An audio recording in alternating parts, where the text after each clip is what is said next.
नमस्कार साथियों, मैं बबलू धाकड़ स्वागत करता हूं आप सभी का धरणीधर एग्रो क्लासेज के यूट्यूब चैनल पर। साथियों, आज हम चर्चा करने वाले हैं मृदा विज्ञान के बारे में। हम चर्चा करेंगे जिसके अंदर हम प्रमुख बिंदुओं के बारे में देखेंगे, जिसमें हम सबसे पहले एक एक करके एक बिंदुओं को डिटेल से अध्ययन करेंगे। जिसके अंदर सबसे पहले हम देखेंगे मृदा की शाब्दिक अर्थ क्या होता है, और इसके अलावा मृदा की प्रमुख शाखाएं कौन कौन सी है, और इसके अतिरिक्त मृदा से संबंधित महत्वपूर्ण वैज्ञानिक कौन कौन से उनके बारे में देखेंगे। इसके अलावा रिगोलित के बारे में देखेंगे, और इसके अलावा हम देखेंगे प्रमुख संस्थान के बारे में हम एक एक करके डिटेल से देखेंगे। तो आइए स्टार्ट करते हैं महत्वपूर्ण बिंदु के बारे में मृदा विज्ञान। इससे पहले हम देखते हैं मोटिवेशन श्लोक के साथ। आँखों में नींद बहुत है साथियों, आँखों में नींद बहुत है पर सोना नहीं, यही सही समय है कुछ करने का, इसे खोना नहीं है। तो इसी के साथ हम आगे बढ़ते हैं, देखते हैं मृदा विज्ञान के बारे में। तो मृदा विज्ञान क्या होती है? तो मृदा विज्ञान जो शब्द है वो शब्द किस भाषा के शब्द से बना है, तो उसके बारे में देखते हैं। सबसे पहले हम जो मृदा विज्ञान जो शब्द है वो किस भाषा के शब्द से बना है, तो वो साथियों सोलम से बना है। किससे मिलकर बना है? सोलम से इसकी उत्पत्ति। और सोलम किस भाषा का शब्द है? तो ये लैटिन भाषा का शब्द है।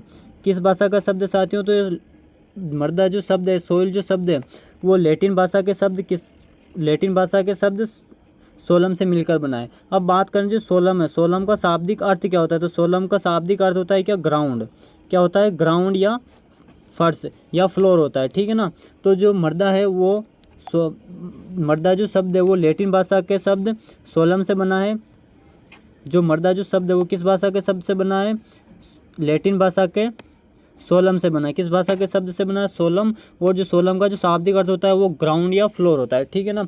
उसके बाद हम नेक्स्ट बात करते हैं जो सोलम है, वो सोलम के अंदर कौन कौन से संस्तर आते हैं या होरिजोन आते हैं। यह संस्तर क्या होता है, तो इसके बारे में हम डिटेल से आगे पढ़ेंगे। लेकिन अभी हम केवल देखते हैं जो सोलम है, सोलम के अंदर ए और बी संस्तर आते हैं, तो इसके बारे में हमको पता होना चाहिए। उसके बाद हम बात करते हैं मृदा की परिभाषा की। तो अलग अलग वैज्ञानिक होते हैं, जिसमें नंबर फर्स्ट वैज्ञानिक आते हैं ब्रैडी और बकमैन, और दूसरा वैज्ञानिक आता है जोफे और मार्वट। इन्होंने अपनी अलग अलग परिभाषाएं दी थी, जिसके अंदर हम सबसे पहले देखते हैं बकमैन और ब्रैडी। इन शॉर्ट अगर देखें हम, तो ब्रैडी और बकमैन ने जो अपनी डेफिनेशन दी थी, इन्होंने क्या बताया था? मृदा एक प्राकृतिक पिंड, नेचुरल बॉडी है। क्या जो सोइल है वो किस प्रकार की बॉडी है? तो नेचुरल बॉडी है। नेचुरल बॉडी है जिसका निर्माण किसके कारण से हुआ है? तो जिसका निर्माण प्राकृतिक यानी नेचुरल प्राकृतिक पदार्थ। अब वो प्राकृतिक पदार्थ कौन कौन से हो सकते हैं? तो प्राकृतिक पदार्थ हमारे जो भी चट्टानों के ऊपर मौजूद जो भी अपक्षय के दौरान जो पदार्थ बचते हैं वो हमारे प्राकृतिक पदार्थ हो जाएंगे। और इसके अतिरिक्त हमारे जो भी कार्बनिक पदार्थ होते हैं उनकी अपक्षय के दौरान इन सभी के सड़ने के बाद में इनके विच्छेदन से जो पदार्थ बनता है और उनके परिवर्तनशील मिश्रण के कारण क्या होता है? एक संरचना बनती है। और उस संरचना को ही ब्रैडी और बकमैन ने क्या नाम दिया था? हमारे सोइल नाम दिया था। क्या नाम दिया था? सोइल नाम दिया था, ठीक है ना। तो इसकी अगर वैज्ञानिक डेफिनेशन की बात करें तो वैज्ञानिक परिभाषा हो जाएगी, इसकी वैज्ञानिक परिभाषा हो जाएगी हमारे मृदा एक क्या प्राकृतिक पिंड है जो विच्छेदित अपक्षित खनिज पदार्थों कार्बनिक पदार्थों के सड़ने से बने विभिन्न पदार्थों के परिवर्तनशील मिश्रण से प्रोफाइल के रूप में संश्लेषित हुए। ये किसने बताया था? तो बकमैन व ब्रैडी ने बताया था, ठीक है ना। और इन्होंने जो परिभाषा दी थी वो किस सापेक्ष में दी थी? तो मृदा शास्त्रीय के सापेक्ष में दी थी। उसके बाद हम देखते हैं जोफे और मार्वट की परिभाषा। इन्होंने बताया जो मृदा एक प्राकृतिक पिंड है जो प्राकृतिक पदार्थों पर प्राकृतिक बलों के प्रभाव से इसका निर्माण हुआ। तो हमारे लिए जो सबसे इम्पोर्टेंट है वो ब्रैडी और बकमैन की परिभाषा इम्पोर्टेंट है। कौन सी? ब्रैडी और बकमैन की, ठीक है ना। ब्रैडी और बकमैन की हमारे लिए सबसे ज़्यादा इंपॉर्टेंट है परिभाषा, ब्रैडी और बकमैन की। तो इसके बारे में हमको याद होना चाहिए। अब उसके बाद हम नंबर सेकंड पॉइंट देखते हैं, इसकी शाखाएं कौन कौन सी है। तो इसकी शाखाएं अनेक शाखाएं होती है जिनका अलग अलग बेस होता है, ठीक है ना। तो सबसे पहले हम देखते हैं पेडोलॉजी और इडेपोलॉजी, दो दो करके दोनों को एक एक साथ में देखेंगे हम।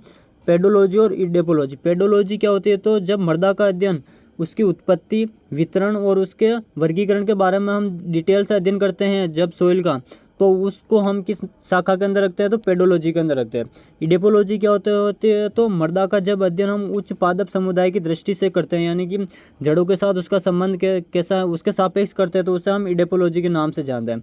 अब दोनों पर एक एक नज़र डालते हैं। पेडोलॉजी जो किस भाषा के शब्द है? ग्रीक भाषा के शब्द से बना है। कौन से शब्द है? पेडोन। और पेडोन का अर्थ क्या होता है? तो पेडोन का अर्थ होता है सोइल या अर्थ होता है। क्या होता है? पेडोन या अर्थ होता है, ठीक है ना। पेडोन का अर्थ क्या होता है? सोइल या अर्थ होता है। उसके बाद हम देखते हैं जो पेडोन होता है, पेडोन क्या होता है, तो मृदा का सबसे छोटा आयतन क्या कहलाता है, पेडोन कहलाता है। और ये एक मृदा की इकाई के रूप में भी प्रचलित है, यानी कि सोइल की जो यूनिट है वो किसको कह सकते हैं हम, पेडोन को सोइल की यूनिट कहते हैं। और इसका जो साइज होता है पेडोन का, वो साइज कैसा होता है, तो हेक्सागोनल होता है। कैसा होता है, हेक्सागोनल, ठीक है ना, हेक्सागोनल इसका साइज होता है, ठीक है। और इसकी जो क्षेत्रफल होता है वो कितना होता है, तो 1 से 10 मीटर स्क्वायर इसका क्षेत्रफल होता है। तो ये इसके बारे में हमें पेडोन के बारे में कुछ चीज़ें पता होनी चाहिए। उसके बाद नेक्स्ट बात करते हैं हम, फादर ऑफ पेडोलॉजी कौन है, तो वो हो जाएगा हमारे वीवी डोकुचेव। कौन हो जाएगा, वीवी डोकुचेव। और इन्हीं को विश्व में मृदा विज्ञान का जनक कहा जाता है। अब बात करते हैं भारत में मृदा विज्ञान के जनक कौन है, तो वो हो जाएंगे JW लेथर। कौन हो जाएंगे, JW लेथर को भारत में मृदा विज्ञान का पितामह माना जाता है। तो ये पॉइंट हमें पता होना चाहिए, ये हम आगे वैज्ञानिक पढ़ेंगे तब उसमें हम डिटेल से देखेंगे। उसके बाद हम देखते हैं मृदा की जो दूसरी परिभाषा है या उसकी दो दूसरी शाखा है वो कौन सी है। एक तो हो जाएगा हमारे खनिज मृदा किसे कहते हैं, और एक होता है कार्बनिक मृदा किसे कहते हैं। तो खनिज और जो कार्बनिक मृदा होती है, यह सोइल के अंदर उपस्थित जो कार्बनिक पदार्थ होता है, ऑर्गेनिक कंपाउंड होता है, ठीक है ना। कौन सा कंपाउंड, ऑर्गेनिक कंपाउंड। इसके बेस के आधार पर इन दोनों का क्लासिफिकेशन किया गया है। तो अगर हम मृदा के अंदर बात करें, मृदा के अंदर यदि कार्बनिक पदार्थ या ऑर्गेनिक कंपाउंड की मात्रा कितने 20% से अगर ज़्यादा हैं, तो ऐसी मृदा को हम कौन सी सोइल कहेंगे, ऐसी मृदा को हम कार्बनिक मृदा या ऑर्गेनिक सोइल के नाम से जानेंगे। अगर यही पदार्थ यानी कि जो ऑर्गेनिक कंपाउंड है इसकी मात्रा अगर 20% से क्या हो जाए, कम हो जाती है मृदा के अंदर, तो उसे हम कौन सी मृदा कहेंगे, खनिज मृदा के नाम से जानेंगे। तो इनका जो बेस है खनिज मृदा और कार्बनिक मृदा का जो बेस है, किस बेसिस पर इनका क्लासिफिकेशन किया गया है, तो वो मृदा के अंदर उपस्थित कार्बनिक पदार्थ के आधार पर किया गया, ठीक है ना। तो इसके अंदर बात करें खनिज मृदा क्या होती है, तो यदि 20% से कम कार्बनिक पदार्थ उपस्थित है मृदा के अंदर, तो उसे हम क्या कहते हैं, खनिज मृदा। और 20% से ज़्यादा है तो उसे हम कार्बनिक मृदा के नाम से जानते हैं, ठीक है ना। उसके बाद बात करते हैं दो नेक्स्ट परिभाषा वो लेते हैं हम, दो नेक्स्ट हो जाएगी हमारे भारी मृदा और हल्की मृदा। अब बात करते हैं भारी मृदा और हल्की मृदा। तो इनका जो बेस है क्लासिफिकेशन का, तो इनका जो क्लासिफिकेशन किया गया है कि जब हम खेत में कोई सी भी मशीनरी चलाते, सारी मशीनरी कोई भी हम मशीन चलाते हैं खेत के अंदर, तो जब खेत के अंदर कोई भी मशीनरी चलाते हैं, चाहे वो मशीनरी के अंदर हमारा ट्रैक्टर आ गया, टिलर आ गया, इसके अलावा सीड ड्रिल आ गया, जब कोई सी भी मशीनरी चलाते हैं खेत के अंदर, तो उसको चलाने के दौरान एक क्या उत्पन्न होता है, प्रतिरोध उत्पन्न होता है। क्या उत्पन्न होता है, प्रतिरोध उत्पन्न होता है। इसी प्रतिरोध के आधार पर मृदा को दो भागों में बांटा गया। अगर प्रतिरोध अगर ज़्यादा मशीनरी चलाते समय अगर प्रतिरोध की जो सांद्रता है, वो प्रतिरोध की जो दक्षता है वो क्या है, ज़्यादा है, तो ऐसी मृदा को हम क्या कहते हैं, भारी मृदा। और अगर प्रतिरोध की अगर दक्षता है वो क्या हो जाएगी, कम होती है, तो उसे हम क्या कहते हैं, हल्की मृदा के नाम से जानते हैं, ठीक है ना। तो बात करते हैं भारी मृदा या हेवी सोइल की। जब खेत में मशीनरी या औजार चलाते समय अगर अधिक प्रतिरोध लगता है तो उसे हम क्या कहते हैं, भारी मृदा। और अगर कम प्रतिरोध लगता है तो उसे क्या कहते हैं, हम हल्की मृदा। अब बात करते हैं भारी मृदा। तो भारी मृदा में किस प्रकार की फसल की बुआई की जाती है, तो जो हेवी जो सोइल होती है, हेवी सोइल के अंदर हम प्रीफर करते हैं किसको, राइस को एक तो प्रीफर करेंगे सोविंग के लिए। इसके अलावा हम करेंगे कॉटन को, और एक करेंगे हम मेज को। तो इसकी एक ट्रिक क्या हो जाएगी, तो RCM क्या हो जाएगी, RCM।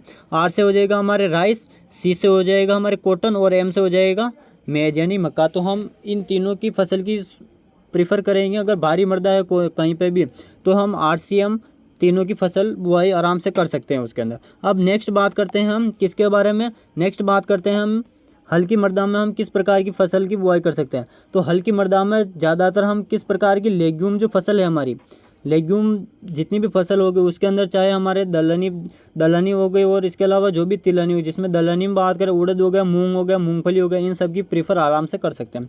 और एक सोलनसी कुल की जो भी फसलें होती हैं उनका हम आसानी से ले सकते हैं, ठीक है ना। अब थोड़ा और आगे बढ़ते हैं, उसके बाद हम देखते हैं इसमें कौन सी, एक आती है हमारे पिट मृदा और एक आती है हमारे मक मृदा। पिट मृदा और एक आती है मक मृदा, ठीक है ना। वो आगे हैं, आगे नेक्स्ट वाले पेज पे हम इन दोनों को यहीं पर समझने का प्रयास करते हैं। अब जो पिट और जो मक मृदा होती है, एक तो होती है पिट मृदा और एक होती है मक मृदा। इन दोनों का जो वर्गीकरण का बेस है, इनका क्लासिफिकेशन का जो बेस है वो कौन सा है, तो इसमें भी जो वर्गीकरण का बेस है वो कौन सा हो जाएगा, ऑर्गेनिक कंपाउंड। क्या हो जाएगा, ऑर्गेनिक कंपाउंड, ठीक है ना, ऑर्गेनिक कंपाउंड। अब इसमें जो ऑर्गेनिक कंपाउंड है इसका डीकम्पोजिशन के आधार पर इनको दो भागों में बांटा गया। इससे पहले हमने देखा था कि इसके बारे में खनिज मृदा और कार्बनिक मृदा। खनिज मृदा और कार्बनिक मृदा में मेन डिफरेंस ये था कि मृदा के अंदर कितना कार्बनिक पदार्थ का कितने प्रतिशत मात्रा में ये दोनों उपस्थित हैं। लेकिन पीट और मक मृदा के अंदर जो कार्बनिक पदार्थ है हमारा, वो विच्छेदन कितना हो रहा है। अगर पूर्ण विच्छेदन हो रहा है तो उसे हम मक मृदा के नाम से जानेंगे। और अगर जो मृदा के अंदर कार्बनिक पदार्थ पड़ा हुआ है, ऑर्गेनिक कंपाउंड पड़ा हुआ है, इसका अगर आंशिक यानी पार्शियल डिकम्पोजिशन हो रहा है तो उसे हम किस मृदा नाम देंगे? पिट मृदा नाम देंगे या पिट सोइल नाम देंगे, ठीक है ना। तो ऐसी मृदा जिसमें उपस्थित कार्बनिक पदार्थ का आंशिक विच्छेदन होता है तो उसे हम पिट मृदा कहते हैं।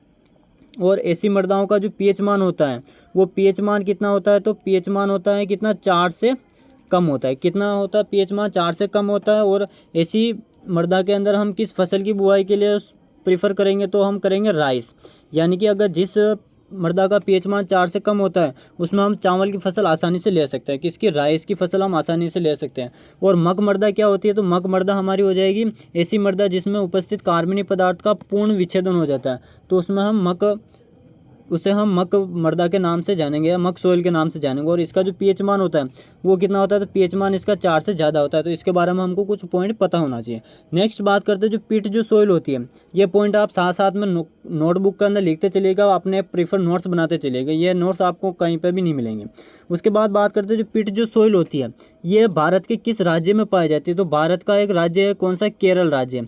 कौन सा राज्य? केरल राज्य।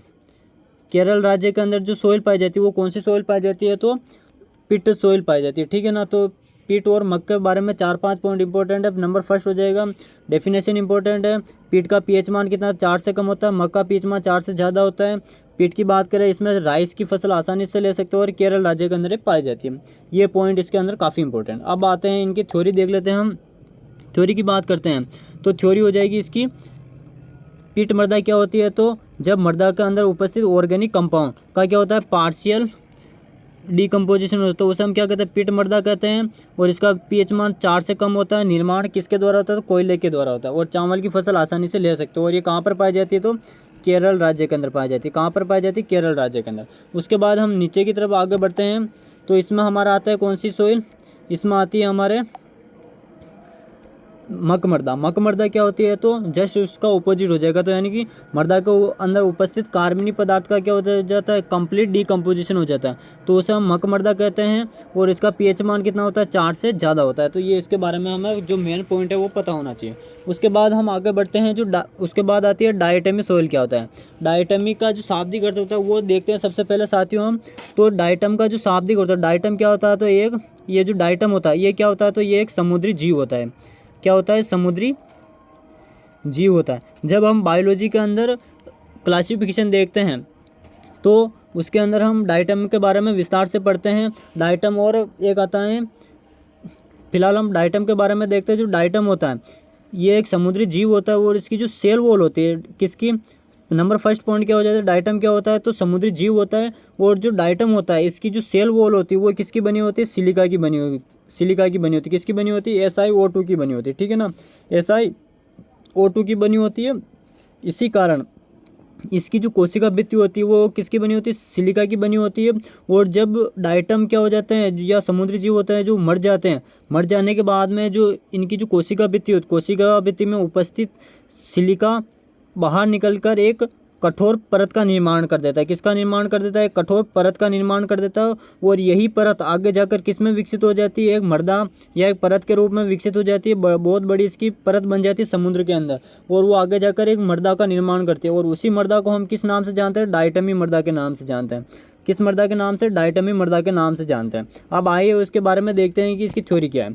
तो डायटमी मृदा क्या होती है? तो डायटम की जो सेल वॉल होती है, क्या डायटम की जो सेल वॉल होती है उसमें क्या पाया जाता है? सिलिका का सूत्र याद रखना, SiO2 इसका सूत्र होता है। और सिलिका को क्या कहते हैं? क्वार्टज। क्या कहा जाता है? क्वार्टज, या इसी को रेत कहा जाता है। इसी का रेत, क्वार्टज, सिलिका, SiO2 ये चारों एक ही नाम होता है, ठीक है ना। तो अपन आगे बढ़ते हैं। डायटमी मृदा क्या होती है? तो डायटम की सेल वॉल में क्या पाया जाता है? सिलिका पाया जाता है। से निर्मित मृदा को क्या कहते हैं? डायटमी मृदा कहते हैं। क्या कहते हैं? डायटमी मृदा कहते हैं। अब हमारा जो दो चैप्टर या दो टॉपिक थे वो कंप्लीट हो चुके हैं। नंबर फर्स्ट हमारा था महत्वपूर्ण शाखाएं, इसकी महत्वपूर्ण शाखाएं कौन कौन सी है वो कंप्लीट हो चुका है। इसके अलावा हमारा जो मृदा का सामान्य परिचय है वो कंप्लीट हो चुका है। अब हम देखते हैं महत्वपूर्ण वैज्ञानिकों के बारे में, देखते हैं नंबर तीसरा पॉइंट। तो महत्वपूर्ण वैज्ञानिक में आता है नंबर फर्स्ट वैज्ञानिक आता है फादर ऑफ पेडोलॉजी। तो ये वैज्ञानिक के नाम आपको खुद को याद करने पड़ेंगे, इसमें हम आपकी कोई सहायता नहीं कर सकते, आपको एक एक करके इनको रटने पड़ेंगे। तो इन सबको सबसे अच्छा याद करने का तरीका है, जहाँ पर भी आप नाइट में सोते हैं या आप जहाँ कहीं पे भी आप रहते हैं, चाहे रूम के अंदर या अपने घर के अंदर या कहीं पे भी किराए लेकर रहते हैं, तो वहाँ पर आप क्या कीजिए, इन जो वैज्ञानिक नाम है, इन जो भी संस्थाएं, इन संस्थाओं को एक कागज़ पर लिखिए इनके नाम, और इनको एक दीवार पर चिपका लीजिए। जब भी आप उठते बैठते सोते जागते कुछ भी करें, तब इनको ये धीरे धीरे रिवाइज कीजिए, तो स्वतः ही अपना आप याद हो जाएंगे। हम आगे बढ़ते हैं महत्वपूर्ण वैज्ञानिकों के बारे में। तो नंबर फर्स्ट आता है हमारे पेडोलॉजी के पिता कौन है। तो पेडोलॉजी के पिता कौन हो जाएंगे, वीवी डोकुचेव। और वीवी डोकुचेव को क्या कहा जाता है, विश्व में मृदा विज्ञान का जनक माना जाता है, ठीक है ना। तो हमारे दो वैज्ञानिक कंप्लीट होते हैं, कौन कौन से, पेडोलॉजी के पिता कौन है, वीवी डोकुचेव, और विश्व में मृदा विज्ञान के फादर कौन है, जनक कौन है, तो वो भी हो जाएंगे वीवी डोकुचेव। नेक्स्ट बात करें कोलोइडी के जनक कौन है। तो कोलोइडी क्या होता है, तो ये हम एक चैप्टर पढ़ेंगे क्ले के अंदर हम विस्तार से देखेंगे कोलोइडी विलियन क्या होता है, सस्पेंशन क्या होता है, इंडिया 3 प्रकार के होते हैं, उनके बारे में हम डिटेल से देखेंगे। लेकिन फिलहाल हम देखते हैं कोलोइडी के जनक कौन है, तो थॉमस ग्राम इसके जनक हो जाएंगे। और मृदा जांच के जनक कौन है, तो एमएल ट्रग मृदा जांच के जनक हो जाएंगे। नेक्स्ट बात करते हैं मृदा सूक्ष्म जैविकी के जनक कौन है, तो वो हो जाएंगे विनोग्राडस्की। कौन हो जाएंगे, विनोग्राडस्की। और बात करते हैं भारत में मृदा विज्ञान व कृषि रसायन के पितामह कौन है, तो वो हो जाएंगे JW लेथर। कौन हो जाएंगे, JW लेथर, काफ़ी इंपॉर्टेंट है। और father of field plot technique कौन हो जाएगा, तो बाउ सिंह होल्ट। कौन हो जाएगा, बाउ सिंह होल्ट। उसके बाद नेक्स्ट बात करते हैं स्थायी म्लानी बिंदु यानी PWP permanent wilting point term किसने दिया था, ब्रिक्स व सेटेज ने दिया था। और कब दिया था, 1912 के अंदर दिया था। काफ़ी इंपॉर्टेंट है। क्या होता है ये, तो हम जब सोइल के अंदर देखेंगे क्या, सोइल वाटर SW के बारे में देखेंगे, तब हम परमानेंट विल्टिंग के पॉइंट के बारे में डिटेल से देखेंगे। और एक देखेंगे हम PF वैल्यू क्या होते हैं। ये PF वैल्यू भी जब हम क्या पढ़ेंगे, SW यानी सोइल वाटर पढ़ेंगे डिटेल से, तब उसके अंदर हम देखेंगे। फिलहाल हमको वैज्ञानिक नाम याद होने चाहिए, कौन सा, PF वैल्यू टर्म किसने दिया था, तो स्कोफील्ड ने दिया था। कब दिया था, 1935 में दिया था। कब दिया था, 1935 में। और 1912 के अंदर ब्रिक्स व सेटेज ने क्या दिया था, PWP पॉइंट दिया था, ठीक है ना। इसके बारे में हमको पता होना चाहिए। उसके बाद नेक्स्ट हम आगे बढ़ते हैं, महत्वपूर्ण संस्थान के बारे में देखते हैं। महत्वपूर्ण संस्थान कौन कौन सी है, तो नंबर फर्स्ट आता है हमारे भारतीय मृदा विज्ञान संस्थान यानी कि Indian institute of soil science. कहाँ पर है, तो भोपाल मध्य प्रदेश के अंदर इसे, और 1988 को इसकी स्थापना होती है। दूसरी आती है हमारी केंद्रीय लवणता अनुसंधान संस्थान। ये कहाँ पर स्थित है, तो करनाल हरियाणा के अंदर स्थित है। और इसकी स्थापना कब होती है, 1969 को इसकी स्थापना होती है। उसके बाद बात करें राष्ट्रीय मृदा सर्वेक्षण एवं भूमि नियोजन ब्यूरो NBSSLUP, ये कहाँ पर है, तो ये हो जाएगी नागपुर महाराष्ट्र। और इसकी स्थापना होती है 1956 को इसकी स्थापना होती है, ठीक है ना। उसके बाद नेक्स्ट बात करते हैं हम भारतीय कार्बनिक खेती यानी कि national institute of organic farming. ये कहाँ पर स्थित है, तो यूपी के अंदर स्थित है। और इसकी स्थापना होती है कब, 2003 को। और कहाँ पर होती है, गाजियाबाद के अंदर, ठीक है ना। ये हमको पता होना चाहिए, क्योंकि ऑर्गेनिक फार्मिंग के लिहाज से काफ़ी ज़्यादा इंपॉर्टेंट और कई बार एग्जाम में प्रश्न पूछा जाता है सीधा सीधा इससे। उसके बाद बात करते हैं केंद्रीय मृदा एवं जल संरक्षण अनुसंधान संस्थान। ये कहाँ पर स्थित है, तो ये हो जाएगी हमारे, ये कहाँ पर स्थित है, ये हो जाएगी हमारे देहरादून के अंदर स्थित है। कहाँ पर, देहरादून के अंदर स्थित है। और इसकी जो स्थापना होती है वो कब होती है, 1974 को होती है। कब होती है, 1974 के अंदर स्थित होती है। अब हमें 1974 से रिलेटेड 3 चीज़ें याद होनी चाहिए। नंबर फर्स्ट तो यही इसकी संस्था यानी कि केंद्रीय मृदा एवं जल संरक्षण अनुसंधान संस्थान की स्थापना कब होती है, 1974 को होती है। इसके अलावा 1974 से 2 ईयर और 2 चीज़ें और याद रखनी है हमको। नंबर फर्स्ट हो जाएगी हमारे 1974 को ही भारत में पहला KVK कृषि विज्ञान केंद्र, इसका पूरा नाम होता है, इसकी स्थापना की गई थी पांडुचेरी के अंदर इसकी स्थापना की गई थी, ठीक है ना। तो भारत में पहला KVK कब स्थापित किया गया, 1974 को स्थापित किया गया। तो ये भी हमको पता होना चाहिए। नेक्स्ट बात करें, नंबर सेकंड हो जाएगा भारत के अंदर जो पहला first atomic test first atomic test यानी कि फर्स्ट न्यूक्लियर टेस्ट यानी कि भारत में पहला परमाणु परीक्षण कब किया गया था, तो वो किया गया था 1974 को किया गया था। तो इससे रिलेटेड हमें 1974 से रिलेटेड तीन कौन कौन से, फर्स्ट पहला KVK 1974, भारत में पहला परमाणु परीक्षण 1974 में किया गया, और एक हो जाएगा 1974 को ही केंद्रीय मृदा एवं जल संरक्षण अनुसंधान संस्थान की स्थापना की गई थी। और ये जो संस्था है, ये संस्था किससे संबंधित है, तो जब हम एक चैप्टर पढ़ेंगे उस चैप्टर का नाम है क्या, इरोजन।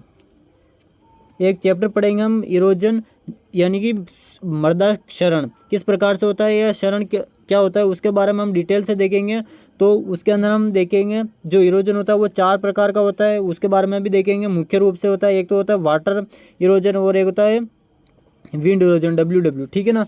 तो विंड इरोजन और वाटर इरोजन, इन दोनों के बारे में हम विस्तार से पढ़ेंगे। तब उसके अंदर हम इस संस्था के बारे में देखेंगे, जिसके अंदर ये इस संस्था के द्वारा प्रमुख कुछ क्राइटेरिया दिए गए हैं, कुछ वृक्षों के बारे में बताएं जिसके द्वारा हम विंड इरोजन को भी रोक सकते हैं और वाटर इरोजन को भी रोक सकते हैं। तो उसके बारे में वहाँ पर हम डिटेल से बात करेंगे। फिलहाल हम केवल महत्वपूर्ण संस्थान के बारे में, तो मृदा विज्ञान से संबंधित 5 प्रमुख संस्थाएं हैं और कई बार एग्जाम में इनसे सीधा सीधा प्रश्न पूछा जाता है, तो इनके बारे में हमको विस्तार से पता होना चाहिए। उसके बाद हम नेक्स्ट आगे बढ़ते हैं।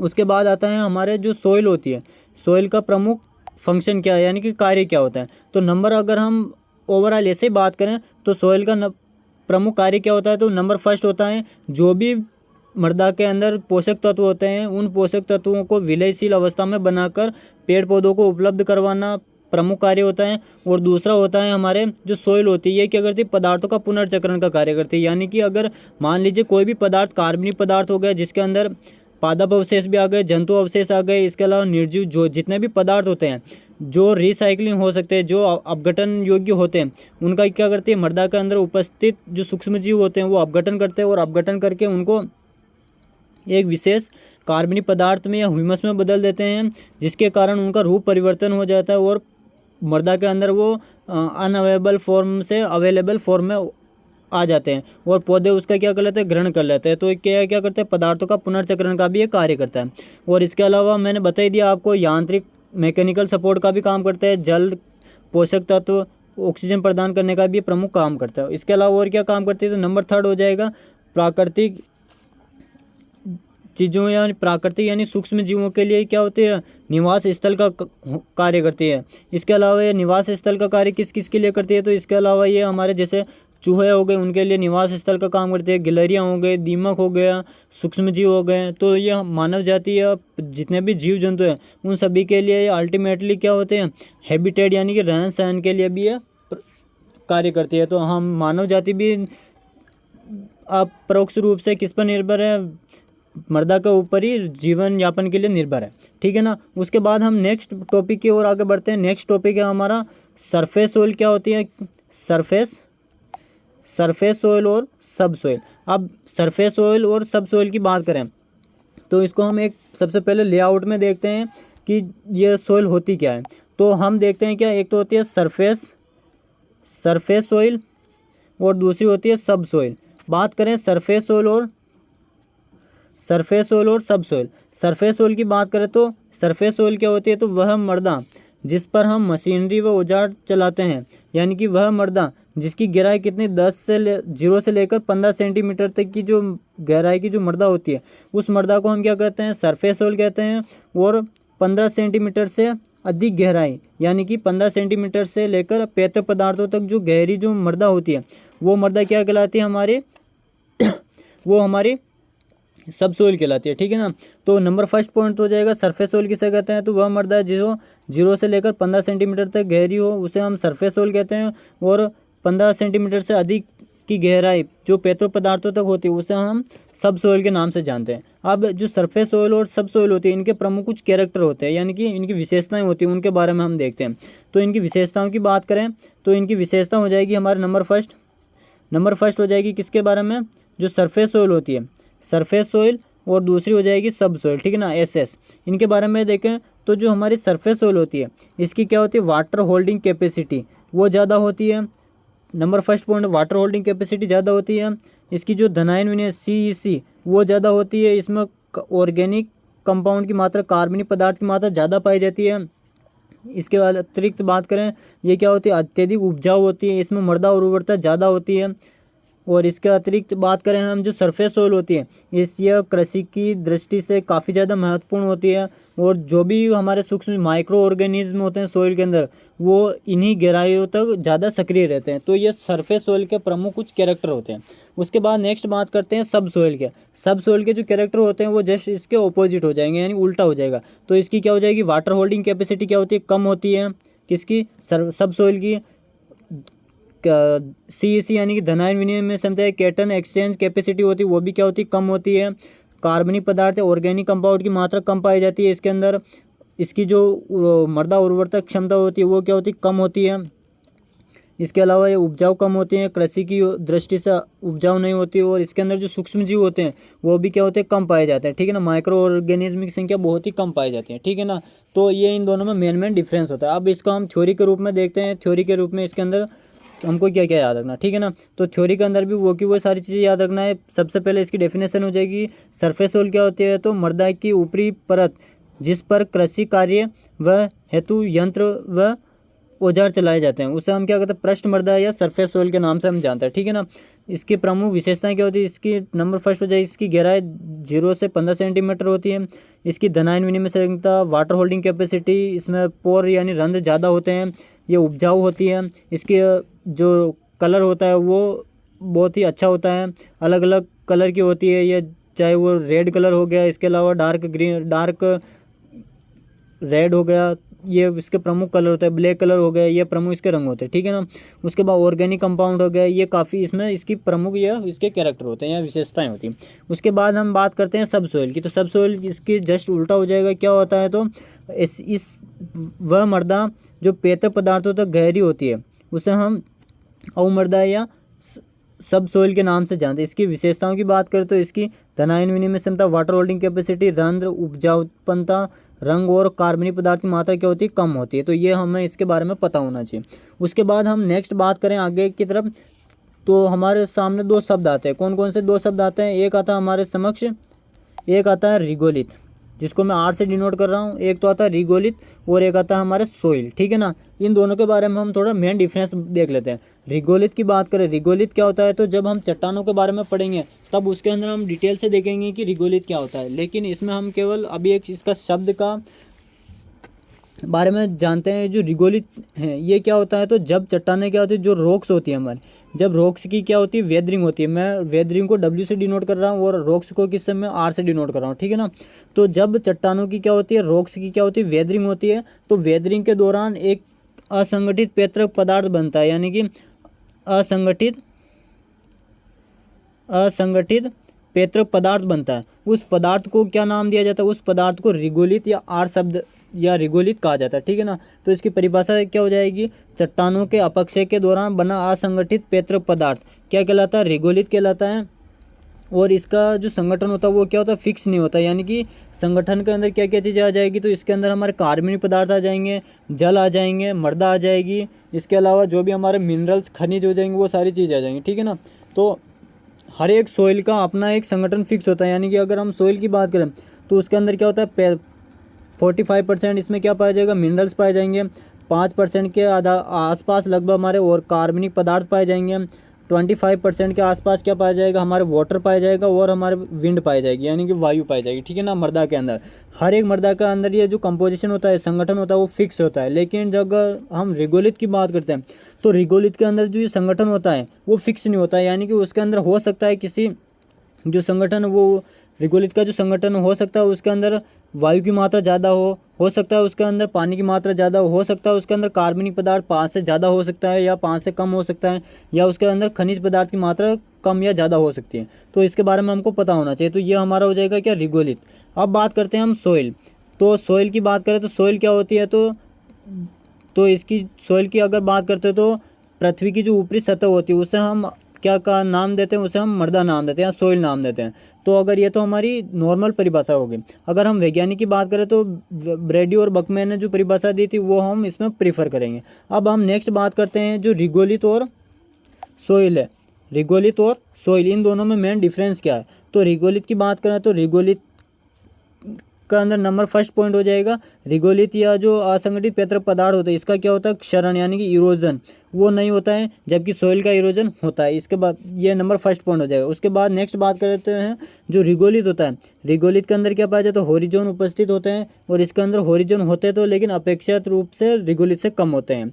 नंबर थर्ड पॉइंट की बात करें जो रिगोलित होता है, रिगोलित के अंदर जो सूक्ष्म जीव होते हैं या माइक्रो ऑर्गेनिज्म की जो संख्या होती है वो क्या होती है बहुत ही कम होती है, लेकिन मृदा के अंदर जो माइक्रो ऑर्गेनिज्म या सूक्ष्म जीव होते हैं वो बहुत ही ज़्यादा होते हैं। ठीक है ना, तो ये 3 पॉइंट इंपॉर्टेंट है परीक्षा की दृष्टि से, हर एक परीक्षा में इसमें प्रश्न पूछा जाता है। ठीक है ना, तो अब हम आगे देखते हैं रिगोलित और जो सोइल है इसकी थ्योरी के रूप में हम देखते हैं इसको। तो हम आगे बढ़ते हैं, तो ये हमारा हो जाएगा रिगोलित। रिगोलित का निर्माण कैसे होता है, तो जब रॉक्स का क्या होता है अपक्षय होता है, अपक्षय को इंग्लिश में क्या कहा जाता है वेदरिंग कहा जाता है, जिससे हमने डब्ल्यू से डिनोट किया था, यानी कि वेदरिंग के दौरान, किसकी वेदरिंग के दौरान, रॉक्स की वेदरिंग के दौरान। ठीक है ना, किसका निर्माण होता है हमारे रिगोलित का निर्माण होता है। ठीक है ना, तो चट्टानों का जब अपक्षय होता है और अपक्षय के दौरान किसका निर्माण होता है असंगठित पेत्र पदार्थ का निर्माण होता है, जिसे हम क्या कहते हैं रिगोलित के नाम से जानते हैं।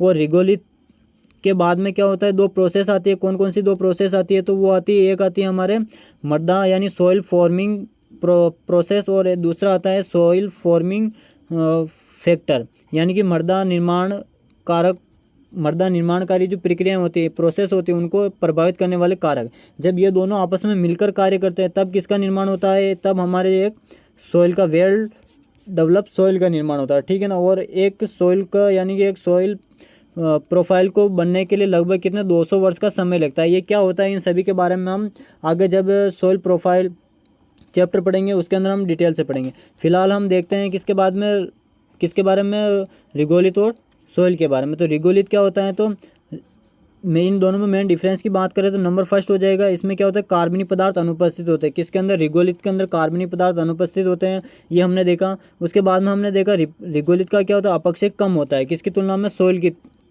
तुलना में। ठीक है ना, तो रिगोलित का अपक्षय बहुत ही कम होता है। उसके बाद बात करते हैं मृदा व माइक्रो ऑर्गेनिज्म की संख्या क्या होती है, सॉइल के अंदर ज़्यादा पाई जाती है लेकिन रिगोलित के अंदर इसकी संख्या बहुत ही कम पाई जाती है। और रिगोलित में संस्तर उपस्थित होते हैं यानी होरिजोन उपस्थित होते हैं, ये हमको पता होना चाहिए। अब बात करते हैं रिगोलित में कौन कौन से संस्तर उपस्थित होते हैं, तो A+B+C।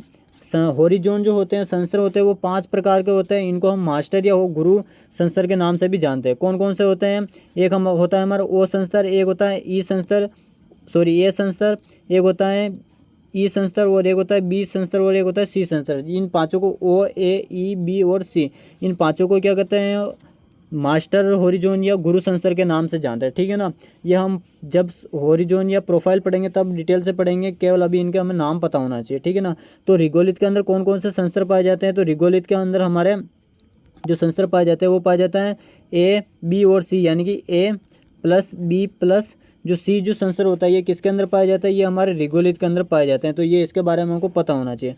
उसके बाद हम नेक्स्ट आगे बढ़ते हैं। अब हम इसमें देखते हैं अगला पॉइंट होगा हमारा कौन सा, मृदा पादप वृद्धि का एक माध्यम है। किस प्रकार से माध्यम है, तो वो हम देखते हैं। तो मृदा पादप वृद्धि का एक माध्यम है, तो पादप की वृद्धि के लिए क्या क्या चीज़ें आवश्यक होती हैं वो अगर हमें समझ में आ गया तो हमें ऑटोमेटिक समझ में आ जाएगा कि जो मृदा है वो प्लांट की ग्रोथ के लिए एक माध्यम का यानी कि एक चैनल का काम करते हैं। कैसे, तो उसको हम देखते हैं। जनरली जो प्लांट होते हैं, प्लांट को ग्रो करने के लिए किन किन चीज़ों की आवश्यकता होती है, तो नंबर फर्स्ट आवश्यकता होती है न्यूट्रेंट यानी कि पोषक पदार्थों की आवश्यकता होती है। दूसरी बात करते हैं हम मैकेनिकल सपोर्ट की आवश्यकता होती है, जिसे मैं MS से डिनोट कर रहा हूँ। नंबर फर्स्ट तो क्या हो जाएगा, प्लांट को ग्रोथ करने के लिए न्यूट्रेंट यानी कि पोषक तत्वों की आवश्यकता होती है, लगभग कितने 17 पोषक तत्वों की आवश्यकता होती है। दूसरा हो जाएगा मैकेनिकल सपोर्ट यानी कि यांत्रिक आधार यानी कि सहारा की आवश्यकता होती है। और इसके अलावा इनको आवश्यकता होती है वाटर की आवश्यकता होती है जीवित रहने के लिए। और इसके अतिरिक्त इनको आवश्यकता होती है रेस्पायरेशन के लिए, इनको CO2 और O2 की इनको आवश्यकता होती है। ठीक है ना, यानी कि ये अगर प्रकाश संश्लेषण क्रिया के दौरान CO2 को तो ग्रहण करते हैं और बाई प्रोडक्ट के रूप में ऑक्सीजन को रिलीज करते हैं। ठीक है ना, तो प्लांट को ग्रोथ के लिए ये चारों चीज़ों की आवश्यकता होती है। कौन कौन से, न्यूट्रेंट की, मैकेनिकल सपोर्ट की, वाटर की और CO2 की। ठीक है ना, इन चारों चीज़ों की आवश्यकता होती है। और ये चारों चीज़ें कौन इनको प्रोवाइड करवाता है, तो सॉइल इनको प्रोवाइड करवाता है। अगर सॉइल नहीं रहेगी तो ये चारों प्लांट को अवेलेबल नहीं हो पाएंगे और प्लांट अपनी जो ग्रोथ होगी, वृद्धि होगी, उसको पूरा नहीं कर पाएगा, ठीक है ना। तो इन चारों चारों जो ये चीज़ें होती है, ये कौन प्रोवाइड करवाता है प्लांट को? सोइल प्रोवाइड करवाती है। तो सोइल एक चैनल का काम कर रही है, इन चारों को प्लांट को पहुंचाने के लिए कौन काम कर रहा है? सोइल। यानी कि सोइल जो है वो एक चैनल का काम कर रही है, यानी कि एक स्थान से दूसरे स्थान पर इनको पहुंचाने का काम कर रही है। यानी कि अगर कोई सा भी पोषक तत्व, तो मान लीजिए जो कोई सा भी पोषक तत्व है प्लांट के लिए, वो क्या है? अनेबल फॉर्म में है, यानी कि ये अविलेय फॉर्म में है। उसको ये जल के साथ में मिलकर ये क्या बनाएगा? इसको विलेय फॉर्म में बनाएगा, विलेय फॉर्म में इसको लेकर आएगा, और विलेय फॉर्म में लाने के बाद में प्लांट अपने रूट के द्वारा इनको ग्रहण करेगा। तब जाकर ये जो सारी जो प्रोसेस होती है, ये सारी प्रोसेस किसके माध्यम से होती है? सोइल के माध्यम से होती है। इसी कारण हम सोइल को क्या कहते हैं? पादप वृद्धि के लिए एक आवश्यक माध्यम होता है। अब ये तो एक माध्यम हो गया। अब इन जो पूरी प्रोसेस हो रही है माध्यम, यानी प्लांट की वृद्धि के लिए जो सोइल एक माध्यम का काम कर रही है, इसको कौन कौन से कारक प्रभावित करते हैं, तो उनको हम देखते हैं। तो इनको जो प्रभावित करने वाले कारक है वो कौन कौन से कारक है? नंबर फर्स्ट हो जाएगा हमारे जलवायु संबंधी कारक, दूसरा हो जाएगा हमारे जीवीय, और एक हो जाएगा हमारा मर्दीय कारक। तो जलवायु संबंधी कारकों की बात करें तो जलवायु के अंदर कौन कौन आ जाएगा? हमारे विंड आ जाएगा, इसके अलावा हमारे वाटर आ जाएगा, इसके अलावा अतिरिक्त हमारे टेम्परेचर आ जाएगा। ये सारे क्या करते हैं? अगर वायु का वेग अधिक होगा तो भी पौधे अपनी वृद्धि पूरी नहीं कर पाएंगे, क्योंकि वायु अधिक तीव्र होने के कारण ये अपने साथ में पोषक तत्वों को मृदा सहित उड़ा के लेकर एक स्थान से दूसरे स्थान पर चली जाएगी। तो वहाँ पर पोषक तत्वों की कमी हो जाएगी, तो ये प्रभावित करेगा। पानी अगर अधिक है, पहाड़ी क्षेत्रों में हम देखते हैं कि जो पानी का वेग बहुत ज़्यादा होता है, वहाँ पर मृदा का कटाव होता है, तो वहाँ से भी पोषक तत्व एक स्थान से दूसरे स्थान पर चले जाते हैं।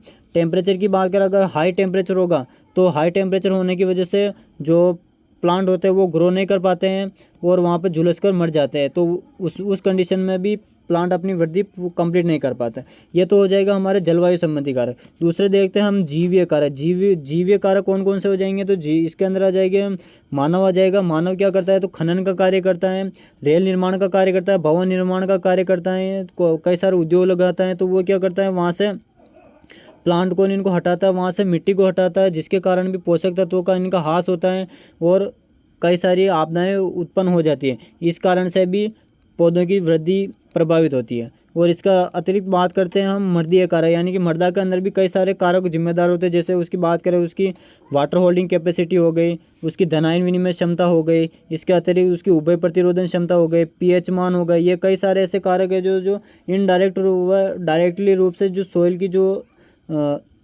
प्लांट की जो ग्रोथ होती है उसको प्रभावित करने का काम करते हैं।